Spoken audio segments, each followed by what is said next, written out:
अस्सलाम वालेकुम क्लास 5 कैसे हैं आप सब। आज हमने क्लास 5 इंग्लिश का जो है एक्टिविटी नंबर 9 से ऑनवर्ड जो है वो कंप्लीट करने हैं। तो आपके पास सबसे पहली एक्टिविटी है activity number 9 vocabulary find the words.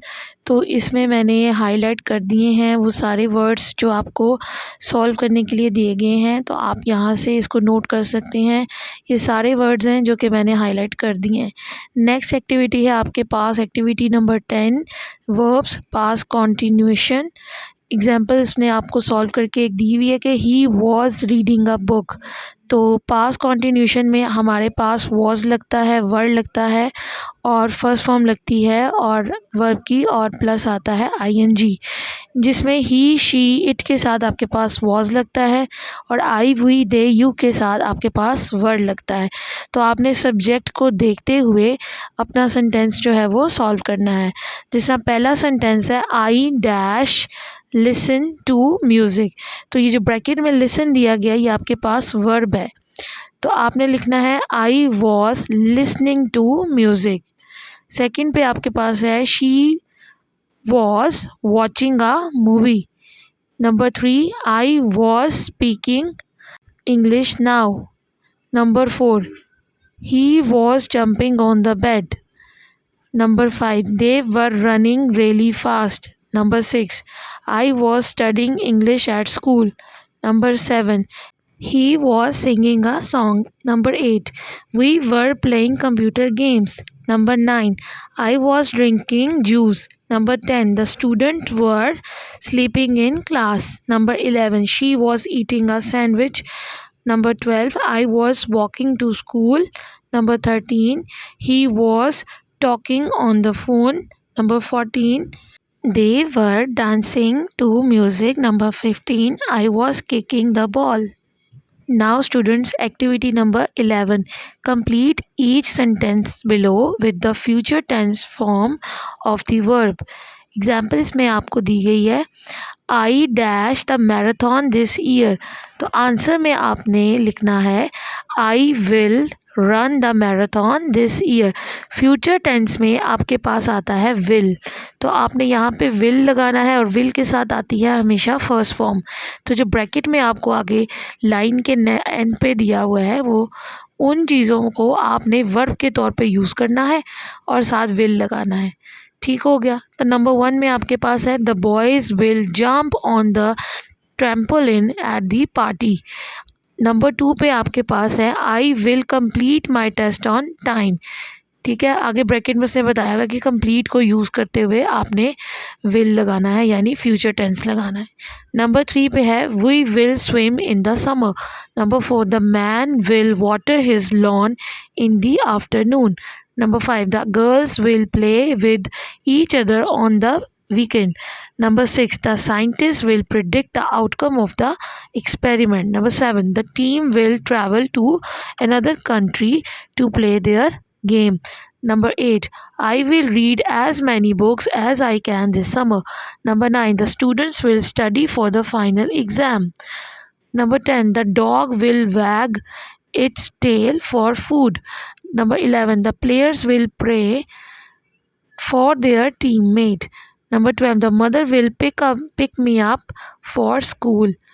Number 13 I will learn from my mentor. Number 14 I will buy a new car soon. Number 15 Jamil and Majid will converse about their differences.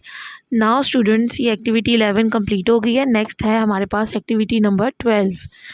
Direction उसने आपको यहाँ पे दी हुई है add the correct punctuation to the end of the sentences then on the line write whether the sentence is declarative, interrogative and exclamatory. तो हमने बताना है कि ये 3 टाइप के सेंटेंसेस हैं या नहीं है और साथ पंक्चुएशन भी ऐड करनी है।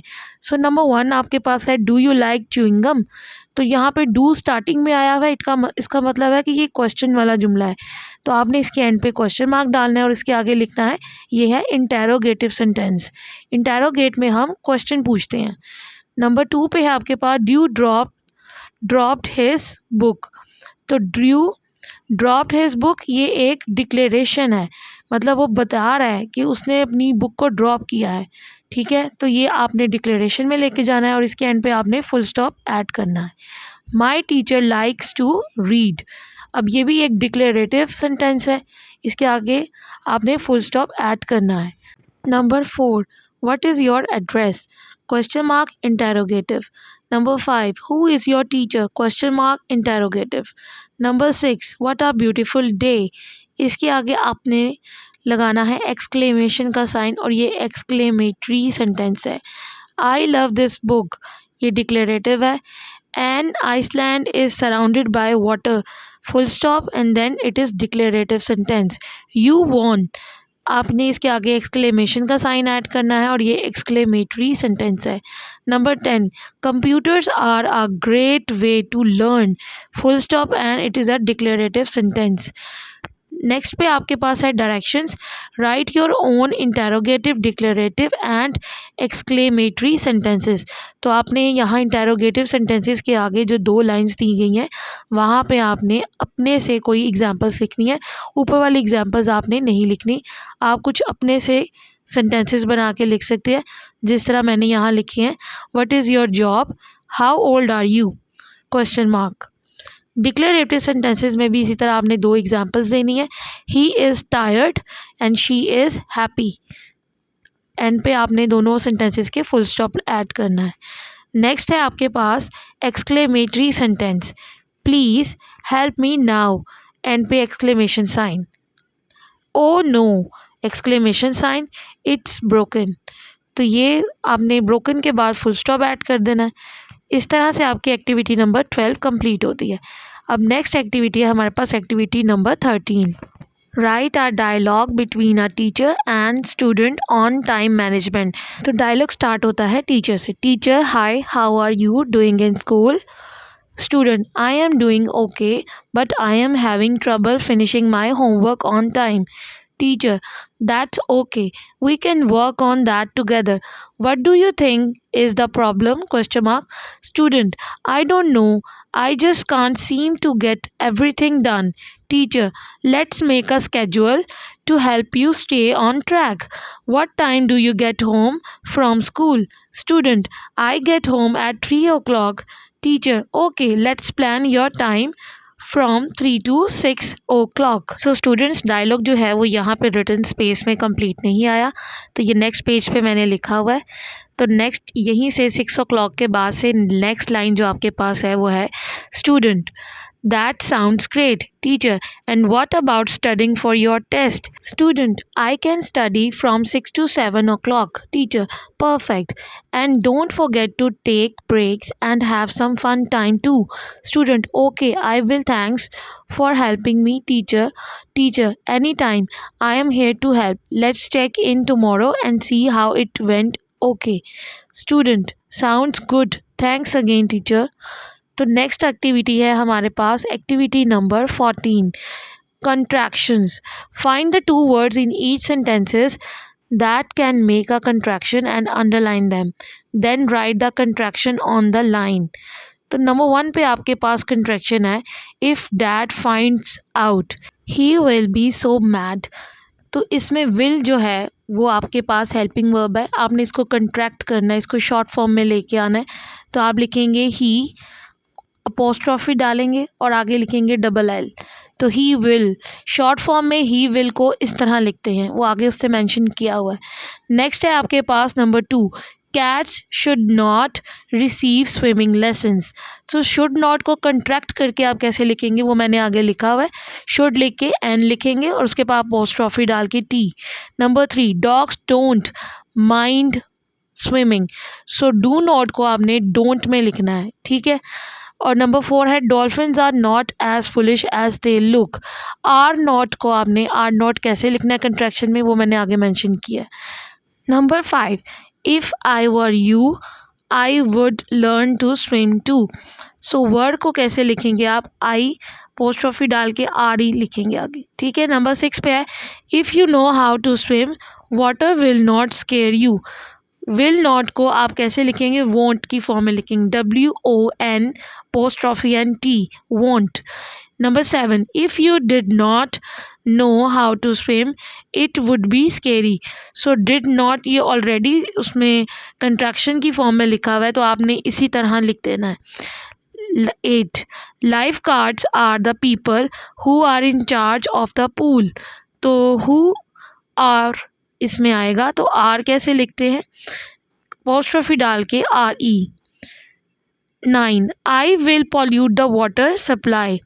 will को कैसे लिखते हैं, it लिख के apostrophe डाल के LL. Number 10, does it not feel better to help the environment, question mark. तो इसमें आपके पास जो कंट्रैक्शन है वो है does not. तो does not को कैसे लिखते हैं वो मैंने आगे मेंशन कर दिया है.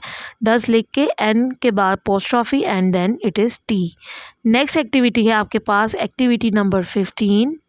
Paste a picture of place you have visited in holidays and write few lines on it. तो यहाँ पे आपने पिक्चर पेस्ट करनी है जिस जगह आप गए हैं. तो हमने विज़िट किया है मढ़ी को, तो यहाँ पे जो हम पैराग्राफ लिखने जा रहे हैं वो ऑल अबाउट है मढ़ी के. सो पैराग्राफ स्टार्ट हो रहा है. Last week I visited Marhi with my family. The weather was cool and refreshing. We took a chairlift ride and enjoyed the stunning view of the hills. The Mall Road was fun to explore. We bought some souvenirs. We also tried some delicious food at a local restaurant. It was a wonderful trip and I love spending time with my family in the hills. So students, इस paragraph में एक word है souvenirs. तो उसका मतलब होता है तोहफे, यादगारें, जो अक्सर लोग जब जाते हैं किसी जगह तो वहाँ से लेके आते हैं, उसे कहते हैं souvenirs, मतलब यादें या तोहफे. ठीक है. आगे आपके पास है activity number 16. Describe the picture in your own words. तो ये पिक्चर आपको शो की गई है जिसमें एक लड़का है और एक लड़की है और वो ज़ू विज़िट कर रहे हैं. तो इसकी पिक्चर के लिए आपने जो डिस्क्रिप्शन नीचे लिखनी है वो लिखनी है कि the picture shows a boy and a girl visiting a zoo. They are feeling happy and looking at different animals. The boy is pointing at the rabbits. The sky is blue with white clouds and there are trees around the zoo. There is an elephant, a camel and a monkey in a cage. It looks like the children are having a fun day at the zoo. तो ये है आपकी description complete picture की.